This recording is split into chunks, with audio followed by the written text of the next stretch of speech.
नमस्कार। पंचांग देखना सीखे तथा ज्योतिष बने चैनल में आप लोगों को हार्दिक स्वागत करता हूं। साथियों, हमेशा की तरह आज हम लोग देखते हैं भाव क्या है, भाव की महत्ता क्या है, इसके बारे में हम लोग चर्चा करते हैं। देखिए यहाँ पर भाव क्या है, भाव की महत्ता क्या है। जब हम लोग कुंडली का अध्ययन करते हैं तो कुंडली में 12 भाव होते हैं।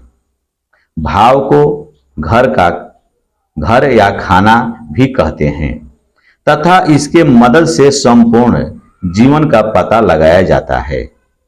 भाव में जो राशि बैठी रहती है उस राशि के स्वामी ग्रह उस भाव का स्वामी या भावेश होता है। अब ध्यान देते हैं प्रथम भाव से हम क्या देखते हैं। प्रथम भाव से शरीर, रंग, रूप और स्वभाव। द्वितीय भाव से वाणी, धन, प्रारंभिक शिक्षा। तीसरे भाव से पराक्रम, छोटे भाई बहन और उसके बल को देखते हैं। चौथे भाव से सुख, वाहन, माता का भी स्थान चौथा भाव कहा गया है। पांचवें भाव से संतान, शिक्षा और प्रेम देखा जाता है। छठे भाव से रोग, रिपु, ऋण और कंपटीशन इत्यादि की बातें भी देखी जाती है। सातवें भाव से पत्नी और वासना का भाव कहा जाता है। आठवें भाव जो है आयु, विज्ञान, अचानक दुर्घटना के भाव कहे गए हैं। नवम भाव अध्यात्म, गुरु, भाग्य, लंबी यात्रा देखी जाती है। दसम भाव से कर्म, पिता, प्रोफेशनल जीवन के बारे में चर्चा किया जाता है और उसके फल देखे जाते हैं। एकादश भाव से आय, व्यय, उपलब्धि, बड़े भाई बहन तथा मित्र के बारे में अध्ययन किया जाता है, फल देखा जाता है। 12वें भाव से व्यय, हानि और विदेश यात्रा की बातें देखी जाती है। आगे ध्यान देते हैं कि लग्न अमुक राशि में कहां से कहां तक होते हैं। अर्थात यदि किसी का जन्म मेष लग्न के 12 अंश पर हुआ है तो उसका 12 अंश के बाद या पूर्व या संपूर्ण क्या मेष होगा। लग्न को प्रथम भाव कहते हैं। या आपको बहुत वीडियो डाला गया है जिसमें आप देख चुके होंगे और शायद समझ भी गए होंगे।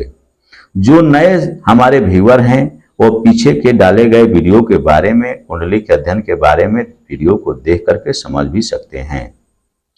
लग्न से दूसरे राशि को दूसरा भाव, इसी प्रकार तीसरे राशि को तीसरा भाव, चौथे राशि को चौथा भाव, पांचवें राशि को पांचवा भाव और छठे राशि को छठा भाव, सप्तम भाव को सातवां भाव, षष्ठम को आठवां भाव, नवम को नौवां, दसम को दसवां, एकादश को एकादश और द्वादश को द्वादश भाव कहते हैं। अर्थात कुंडली का एक एक राशि एक एक स्थान में होता है, परंतु एक भाव एक ही राशि का सर्वथा नहीं होता।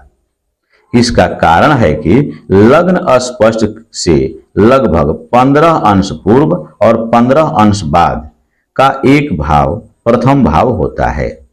उदाहरण के अनुसार हम लोग समझ सकते हैं, एक भाव में जन्म जब होता है तो मेष के, यदि मान लें कि मेष के 12 अंश 20 कला पर था तो उस कुंडली का प्रथम भाव उसके लगभग 15 अंश पूर्व से अर्थात मीन से 27 अंश 20 कला से आरंभ होकर लग्न स्पष्ट से 15 अंश बाद तक अर्थात मेष के 27 अंश 20 कला तक हुआ।